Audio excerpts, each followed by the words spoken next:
ಹಕ್ಕು ಪ್ರಜಾಸೌಧ, ನಮ್ಮ ಹಕ್ಕು, ನಮ್ಮ ಧ್ವನಿ, ನಮ್ಮ ಮತ, ನಮ್ಮ ಗುರಿ, ನಮ್ಮ ಸಂಕಲ್ಪ.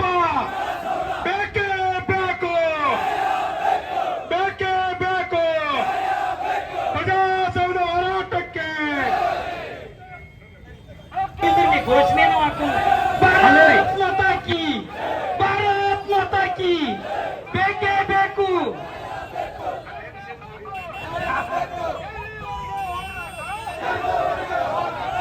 ಬೇಕೇ ಬೇಕು, ಬೇಕೇ ಬೇಕು ಭಾರತ್ ಮಾತಾ ಕಿ, ಭಾರತ್ ಮಾತಾ ಕಿ. ಎಲ್ಲಿವರೆಗೂ ಹೋರಾಟ, ಎಲ್ಲಿವರೆಗೂ ಹೋರಾಟ. ಬೇಕೇ ಬೇಕು, ಬೇಕೇ ಬೇಕು, ಬೇಕೇ ಬೇಕು.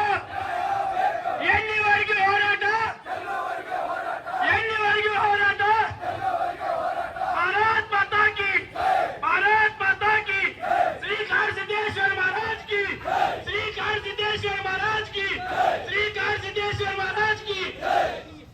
बेके बेको, बेके बेको, बेके बेको. ಎಲ್ಲಿವರೆಗೂ ಹೋರಾಟ, ಎಲ್ಲಿವರೆಗೂ ಹೋರಾಟ, ಎಲ್ಲಿವರೆಗೂ ಹೋರಾಟ. ಬೇಕೇ ಬೇಕು. ಜಿಲ್ಲಾ ಪ್ರಜಾಸೌಧ ತರವರೆಗೂ ಯಾವುದೇ ಕಾರಣಕ್ಕೂ ಉತ್ಸಾಹ ಕುಗ್ಗಂಗಿಲ್ಲ. ತಂದೆ ತರ್ತೀವಿ ಅಂತಕ್ಕಂಥ ಸಂಕಲ್ಪದೊಂದಿಗೆ ಇವತ್ತು 15 ದಿನದ ಹೋರಾಟವನ್ನು ಆರಂಭ ಮಾಡೋಣ. ಇವತ್ತಿನ ಒಂದು ಹೋರಾಟಕ್ಕೆ ಬೆಂಬಲ ಕೊಡ್ಲಿಕ್ಕೆ, ಸಹಾಯ ಕೊಡ್ಲಿಕ್ಕೆ, ಸಹಕಾರ ಕೊಡ್ಲಿಕ್ಕೆ ಆಗಮಿಸಿರ್ತಕ್ಕಂಥ ಬನಾಟ್ಟಿ ನಗರದ ಮರ್ಚೆಂಟ್ ಅಸೋಸಿಯೇಷನ್ ಅಧ್ಯಕ್ಷರನ್ನು ಹಿಡಿದುಕೊಂಡು ಎಲ್ಲ ಸರ್ವ ಸದಸ್ಯರನ್ನ ಈ ಒಂದು ವೇದಿಕೆಗೆ ತುಂಬಾ ಸ್ವಾಗತವನ್ನು ಕೊಡ್ತಾ ಇದ್ದೀನಿ.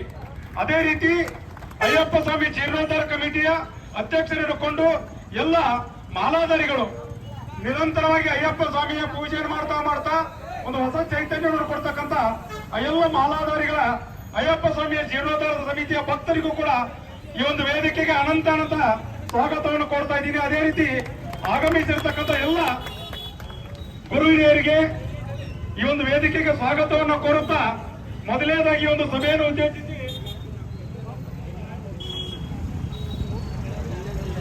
ಪ್ರಾಸ್ತಾವಿಕವಾಗಿ ಮಲ್ಲಣ್ಣ ತುಂಗಲವರು ಮಾತಾಡಬೇಕು ಅಂತ ವಿನಂತಿ ಮಾಡ್ತೀನಿ.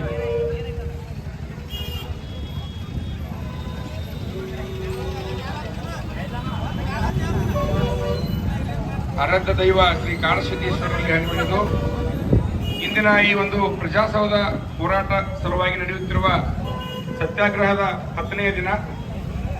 ಈ ಒಂದು 10ನೇ ದಿನದಲ್ಲಿ ಸಾಕಷ್ಟು ಒಂದು ಸಂಘ ಸಂಸ್ಥೆ ಹಾಗೂ ಸಮಾಜದ ಎಲ್ಲ ಬಾಂಧವರು ಈ ವೇದಿಕೆಯತ್ತ ಆಗಮಿಸಿದ್ದಾರೆ.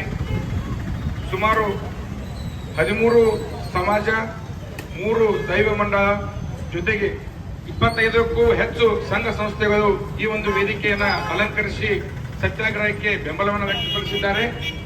ಅದೇ ರೀತಿಯಾಗಿ ಬಹುತೇಕ ಇನ್ನು ಮುಂದಿನ ಒಂದು ತಿಂಗಳ ಕಾಲ ಈ ಒಂದು ವೇದಿಕೆ ಪೂರ್ಣ ಭರ್ತಿಯಾಗಿದೆ ಅಂತ ನಾನು ಹೇಳ ಬಯಸ್ತೀನಿ. ಯಾಕಂತಂದ್ರ ಈ ಒಂದು ಪ್ರಜಾಸೌಧದ ಹೋರಾಟ ನಮಗ ಸಂಭವನೀಯ ಅನಿಸಿದ್ದಿಲ್ಲ. ಅಷ್ಟೊಂದು ಪ್ರಮಾಣದಲ್ಲಿ ನಮಗ ಪೂರಕವಾಗಿ ಬನಹಟ್ಟಿಯಲ್ಲಿನ ಪ್ರಜಾಸೌಧ ನಿರ್ಮಾಣ ಆಗ್ತೈತಿ ಅಂತ ನಾವು ತಿಳ್ಕೊಂಡಿದ್ದೀವಿ. ಅದು ಯಾವ ಒಂದು ಉದ್ದೇಶ ಅಥವಾ ಯಾವ ಒಂದು ದುರುದ್ದೇಶ ನಮಗೆ ಅರ್ಥ ಆಗಲಿಲ್ಲ. ಮೊದಲನೇದಾಗಿ ನಾವು ಹೇಳ್ಬೇಕಂತಂದ್ರ ಎಲ್ಲವೂ ಸಹಿತ ತಿರಸ್ಕಾರಗೊಂಡು ಬನಹಟ್ಟಿಯ ಪ್ರವೇಶನ ಒಂದು ಪ್ರಜಾಸೌಧ ಆಗ್ತೈತಿ ಅಂತ ಅನ್ಕೇಸಿ ನಮ್ಮ ಎಲ್ಲ ಅಧಿಕಾರಿಗಳನ್ನು ನಮಗ ಒಂದು ಪೂರಕವಾದಂತ ಭರವಸೆಯನ್ನ ನೀಡಿದ್ರು.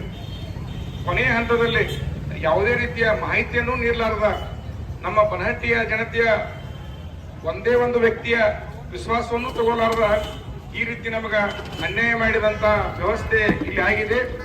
ಆ ಒಂದು ಅನ್ಯಾಯವನ್ನ ಸರಿಪಡಿಸಬೇಕಾತಂದ್ರ ಬನಹಟ್ಟಿಯ ಒಂದು 5-10 ಜನರಿಂದ ಆಗು ಮಾತಲ್ಲ, ಅಖಂಡ ಎಲ್ಲ ಜಾತಿ ಪಂಥ ಬಿಟ್ಟು ಇಡೀ ಬನಹಟ್ಟಿ ಒಂದಾದ್ರೆ ಮಾತ್ರ ಈ ಗೆಲುವಿಗೆ ಸಾಧ್ಯ ಆಗ್ತೈತಿ ಅಂತ ನಾವು ಹೇಳ ಬಯಸ್ತೀವಿ. ಆ ಕಾರಣದಿಂದ ಇವತ್ತೇನ ಬನಹಟ್ಟಿ ವ್ಯಾಪಾರಸ್ಥರ ಸಂಘ ಹಾಗೂ ಅಯ್ಯಪ್ಪ ಸ್ವಾಮಿ ಸೇವಾ ಸಮಿತಿಯ ಸಂಘ ಅದರ ಅಧ್ಯಕ್ಷರಾಗಿರುವಂತಹ ಬದ್ರಿನಾರಾಯಣ್ ಭಟ್ಟಡ್ ಅವರು ಹಾಗೂ ಆಕಾಶ್ ಪಾಲ್ಬಾವಿ ಅವರಿಗೆ ಒಂದು ಮನವಿ ಏನಂತಂದ್ರ, ಈಗಾಗಲೇ ತಾವು ನಿರಂತರ 10 ದಿನಗಳ ಕಾಲ ನಮಗ ಬೆಂಬಲವನ್ನು ವ್ಯಕ್ತಪಡಿಸಿದ್ದೀರಿ. ಒಂದು ದಿವಸ ಐತಿಹಾಸಿಕವಾಗಿ ತಾವು ವ್ಯಾಪಾರಸ್ಥರ ಸಂಘದವರು ಕಿಂಚಿತ್ತೂ ಅಂಗಡಿ ತೆಗಿಲಾರದ ಅತ್ಯಂತ ಪ್ರಾಮಾಣಿಕವಾಗಿ ಈ ಒಂದು ಪ್ರಜಾಸೌಧದ ಹೋರಾಟಕ್ಕೆ ತಮ್ಮ ಬೆಂಬಲವನ್ನು ನೀಡುತ್ತಾ ಬಂದಿದ್ದೀರಿ. ಇವತ್ತು ಸಹಿತ ಪೂರ್ಣ ಪ್ರಮಾಣದಲ್ಲಿ ತಾವು ಬೆಂಬಲ ನೀಡಿದ್ದೀರಿ. ಮುಂದಿನ ದಿನಗಳಲ್ಲಿ ಈ ಒಂದು ಪ್ರಜಾಸೌಧ ನಿರ್ಮಾಣ ಆಗುವವರೆಗೂ ಸಹಿತ ತಾವು ಯಾವುದೇ ಒಂದು ಸಂಶಯನ ವ್ಯಕ್ತಪಡಿಸಲಾರದ ಈ ಒಂದು ಹೋರಾಟ ಸಮಿತಿಗೆ ಬೆಂಬಲವನ್ನು ವ್ಯಕ್ತಪಡಿಸಿದ್ದ ಅಂತಂದ್ರ ಬನಹಟ್ಟಿಯ ಅಭಿವೃದ್ಧಿಯ ಜೊತೆಗೆ ನಾವೆಲ್ಲರೂ ಸಹಿತ ಅಭಿವೃದ್ಧಿ ಹೊಂದ್ತೀವಿ. ಜೊತೆಗೆ ಎಲ್ಲ ಇಲಾಖೆಗಳು ಸಹಿತ ಬನಹಟ್ಟಿಗೆ ಬರ್ತಾವ.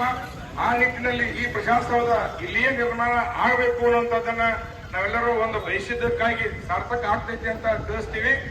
ಜೊತೆಗೆ ನಿಮಗೇನ ಇದರ ಬಗ್ಗೆ ಇತಿಹಾಸ ಅದು ಏನು ಹೇಳೋದು ಬೇಕಾಗಿಲ್ಲ. ಯಾವ ರೀತಿ ಬರಬೇಕಾಗಿತ್ತು, ಯಾವ ರೀತಿ ಅನ್ಯಾಯದಿಂದ ಬರಲಿಲ್ಲ ಅನ್ನೋದನ್ನು ಸಹಿತ ತಾವು ಮನಗಂಡರಿ. ಮತ್ತೆ ಮತ್ತೆ ನಾ ಏನು ಹೇಳೋದಿಲ್ಲ. ನಮ್ಮ ಈ ಸಮಿತಿಯ ಅಧ್ಯಕ್ಷರಾದಂತಹ ಶಂಕರ್ ಸೊರಗಾಮಿ ಅವರು ಸಹಿತ ಇದೀಗ ವೇದಿಕೆಗೆ ಆಗಮಿಸಿದ್ದಾರೆ. ಅವರು ಸಹಿತ ತಮಗ ಸಾಕಷ್ಟು ಮಾಹಿತಿಗಳನ್ನ ನೀಡುವ ನಿಟ್ಟಿನಲ್ಲಿ ಈ ಒಂದು ಹೋರಾಟ ನಿರಂತರವಾಗಿ ಇಲ್ಲಿಗೆ ಕೈ ಬಿಡಬಾರದು. ನಾವೇನ್ ತಿಳ್ಕೊತೀವಿ, ಇವತ್ತಿಗ ಒಂದ್ ದಿವಸ ನಾವು ಬಂದೀವಿ, ನಮ್ದು ಕೆಲಸ ಮುಗೀತು, ನಾಳೆಯಿಂದ ನಮ್ದೇನ್ ಕೆಲಸ ಇಲ್ಲ, ಈ ಮಾತನ್ನ ತಾವು ದಯವಿಟ್ಟು ಹಿಂಪಡೀರಿ. ಇವತ್ತೇನ್ ತಾವು ಈಗ ಶಾರೀರಿಕವಾಗಿ ಇಲ್ಲಿ ಬಂದಿರಿ, ಮಾನಸಿಕವಾಗಿನೂ ಸಹಿತ ಪ್ರಜಾಸೌಧ ನಿರ್ಮಾಣ ಆಗುವವರೆಗೂ ತಮ್ಮ ಹೋರಾಟ ಬಿಡಬಾರದು. ಸಂದರ್ಭ ಬಿತ್ತಂದ್ರ ತಮ್ಮನ್ನ ನಾವು ಮತ್ತೆ ಕರೆಸುವಂತ ವ್ಯವಸ್ಥೆ ಆಗ್ತೈತಿ. ಯಾಕಂದ್ರೆ ಇದನ್ನ ಪದೇ ಪದೇ ನಾವು ಎಲ್ಲ ಸಮಾಜ ಎಲ್ಲ ಸಂಘಟನೆಗಳಿಗೂ ಮನವಿ ಮಾಡಿವಿ ಏನಂತಂದ್ರ, ನಾವು ಕ್ಷಣ ಮಾತ್ರದಲ್ಲಿ ತಮಗೆ ಕರೆ ಮಾಡಬಹುದು ಅಂತ ಕ್ಷಣದಲ್ಲಿ ತಾವು ಸನ್ನದ್ಧರಾಗಿ ಈ ಒಂದು ವೇದಿಕೆ ಅಂತ ಆಗಮಿಸಿದ್ದ ಆತಂದ್ರ ನಮ್ಮ ಬನಹಟ್ಟಿಯ ಪ್ರಾಬಲ್ಯ ಮತ್ತು ಬನಹಟ್ಟಿಯ ಒಂದು ಒಕ್ಕೂಟ, ಒಂದು ಒಕ್ಕಟ್ಟು ಎಲ್ಲವೂ ಸಹಿತ ಅರ್ಥ ಆಗ್ತೈತಿ. ಜೊತೆಗೆ ಈಗೇನ ನಾವು 10 ದಿನಗಳ ಕಾಲ ಇಲ್ಲಿ ನಾವು ಕಾರ್ಯಕ್ರಮ ನಡೆಸ್ತಾ ಇದೀವಿ ಸತ್ಯಾಗ್ರಹ ವೇದಿಕೆ ಮೂಲಕ, ಅವೆಲ್ಲವೂ ಸಹಿತ ಸರ್ಕಾರ ಮನಗಂಡೈತಿ. ಇನ್ನ ಮುಂದಿನ ನಿರ್ಧಾರಗಳನ್ನ ತಗೋಬೇಕಾತಂದ್ರ ಅವ್ರಿಗೂ ಸಹಿತ ಅಷ್ಟ ಜಟಿಲವಾದಾಗ್ಯೂ ಸಹಿತ ಒಂದು ಒತ್ತಡನೂ ಸಹಿತ ಅವ್ರಿಗೆ ಐತಿ. ಈಗಾಗಲೇ ಮೊನ್ನೆ ಗುರುವಾರ ದಿನ ಉಪವಿಭಾಗಾಧಿಕಾರಿ ಹಾಗೂ ತಹಶೀಲ್ದಾರರು ವೇದಿಕೆ ಅಂತ ಆಗಮಿಸಿದ್ರು. ಅವತ್ತ ಎಲ್ಲ ಸಮಿತಿಯ ಸದಸ್ಯರು ಹಾಗೂ ಬನಹಟ್ಟಿಯ ಜನತೆ ಮುಂದೆ ಒಂದು ಮನವಿ ಮಾಡಿಕೊಂಡ್ರು. ಏನಂತಂದ್ರ, ಈಗಾಗಲೇ GLBCಯಲ್ಲಿ ಆದಂತಹ ಒಂದು ನಾವು ಪ್ರಜಾಸೌಧ ನಿರ್ಮಾಣ ಮಾಡಲು ಆದೇಶ ನೀಡಿದ್ರ ಬಗ್ಗೆ ಇಲ್ಲಿಂದಿಲ್ಲೇ ನಾವು ತಟಸ್ಥ ಕಾಯ್ತೀವಿ. ಮುಂದೆ ಯಾವುದೇ ರೀತಿಯಿಂದ ಕೆಲಸ ಮಾಡಂಗಿಲ್ಲ, ಯಾವುದೇ ರೀತಿಯಿಂದ ಚಟುವಟಿಕೆ ಮಾಡಂಗಿಲ್ಲ. ದಯವಿಟ್ಟು ತಾವು ಇದನ್ನ ನೀವು ಸತ್ಯಾಗ್ರಹ ಹಿಂಪಡಿಬೇಕು ಅಂತ ಮನವಿ ಮಾಡಿಕೊಂಡಾಗ ನಮ್ಮ ಬನಹಟ್ಟಿಯ ಜನ, ನಮ್ಮ ಸಮಿತಿ ಅದಕ್ಕೆ ಯಾವುದೇ ರೀತಿಯಿಂದ ಸೊಪ್ಪು ಹಾಕಲಾರ್ದ ನಾವು ವೇದಿಕೆಯನ್ನು ನಿರ್ಮಾಣ ಮಾಡಿದ್ದು ಯಾವುದೇ ಒಂದು ತಟಸ್ಥ ಮಾಡಬೇಕು ಅಥವಾ ಅದನ್ನು ರದ್ದು ಮಾಡಬೇಕು ಅನ್ನುವಂಥದ್ದನ್ನ ಅಲ್ಲ, ಅದರ ಬದಲಾಗಿ ಬನಹಟ್ಟಿಯಲ್ಲಿ ಪ್ರಜಾಸೌಧ ನಿರ್ಮಾಣ ಮಾಡಬೇಕಾಗಿದ್ದ ಉದ್ದೇಶದಿಂದ ಮಾಡೀವಿ ಅಂತ ಹೇಳಿದ್ರು. ಆ ಕಾರಣಕ್ಕಾಗಿ ನಮ್ಮಲ್ಲಿ ಯಾವುದೇ ಒಂದು ವ್ಯಕ್ತಿಯ ವಿರುದ್ಧ ಹೋರಾಟವಿಲ್ಲ, ಯಾವುದೇ ಒಂದು ಊರಿನ ವಿರುದ್ಧ ಹೋರಾಟವಿಲ್ಲ, ಯಾವುದೇ ಒಂದು ಪಕ್ಷ ಜಾತಿ ಪಂಥದ ವಿರುದ್ಧ ಹೋರಾಟವಿಲ್ಲ. ನಮ್ಮ ಹೋರಾಟ ಒಂದೇ, ಕೇವಲ ಬನಹಟ್ಟಿಗೆ ಪ್ರಜಾಸೌಧ ಮಾತ್ರ ಅನ್ನೋದನ್ನ ಮತ್ತೊಮ್ಮೆ ನಾವು ಗೊತ್ತುಪಡಿಸ್ತೀವಿ. ದಯವಿಟ್ಟು ಇಲ್ಲಿ ಮೇಲಿರುವ ಮಹನೀಯರು ತಾವೇನದ್ರಿ ಎಲ್ಲಾನು ಸಹಿತ ಉನ್ನತ ಹುದ್ದೆಯಲ್ಲಿ ಇದ್ದವರ ಇದ್ರಿ. ಯಾಕಂತಂದ್ರ ಒಂದು ಅಯ್ಯಪ್ಪ ಸ್ವಾಮಿ ಮಾಲಾಧಾರಿಗ ಅಂತಂದ್ರ ಧಾರ್ಮಿಕವಾಗಿ ಅತ್ಯಂತ ಶ್ರೇಷ್ಠತೆಯನ್ನ ಹೊಂದಿದಂತಹ ಸೇವಾ ಸಮಿತಿ, ಅದರ ಜೊತೆಗೆ ನಮ್ಮ ಬನಹಟ್ಟಿಯ ಸಿರಿವಂತಿಕೆಯನ್ನ ತೋರಿಸುವಂತಹ ವ್ಯಾಪಾರಸ್ಥರ ಸಂಘ. ನೀವೇನ ನಮಗ ಬೆಂಬಲಾರ್ಥವಾಗಿ ಸಮಿತಿಗೆ ಮತ್ತು ತಾವು ನಿಂತಿದ್ದ ಅಂತಂದ್ರ ನಮ್ಮ ಬನಹಟ್ಟಿಗೆ ಯಾವುದೇ ರೀತಿಯಿಂದ ಅನ್ಯಾಯ ಆಗುವುದಿಲ್ಲ ಅಂತ ನಾ ಈ ಮೂಲಕ ಹೇಳ ಬಯಸ್ತೀನಿ.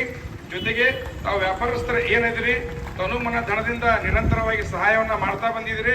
ಮತ್ತೆ ಒಂದು ದಿನ ಕಾಲಾವಕಾಶ ಸಿಗಬಹುದು. ಆ ಮನವಿ ಏನಂತಂದ್ರೆ ಮತ್ತೊಮ್ಮೆ ಬಂದ್ ಮಾಡುವಂತ ವ್ಯವಸ್ಥೆ ಆಗ್ತೈತಿ. ಅವಾಗಲೂ ಸಹಿತ ತಾವು ಮೊನ್ನೆ ಏನ ಬಂದ್ ವ್ಯವಸ್ಥೆಗೆ ಯಶಸ್ವಿ ಮಾಡಿ ಕೊಟ್ರಿ, ಈ ಬಾರಿಯೂ ಸಹಿತ ಆ ಬಂದನ್ನ ಯಶಸ್ವಿ ಮಾಡುವ ಜೊತೆಗೆ ಈ ಒಂದು ಪ್ರಜಾಸೌಧ ಹೋರಾಟ ಸಮಿತಿಗೆ ಒಂದು ಪೂರ್ಣ ವಿರಾಮ ನೀಡುವಂತಹ ವೇದಿಕೆ ಇಲ್ಲಿ ಆಗಬೇಕು ಅಂತ ನಾ ಹೇಳ ಬಯಸ್ತೀನಿ. ಈಗಾಗಲೇ ನಮ್ಮ ಸಮಿತಿಯ ಅಧ್ಯಕ್ಷರಾಗಿರುವಂತಹ ಶಂಕರ್ ಸೊರಗಾಮಿ ಅವರು ಒಂದೆರಡು ಮಾತುಗಳನ್ನ ಆಡಬೇಕಂತ ವಿನಂತಿಸಿಕೊಳ್ಳುತ್ತೇನೆ.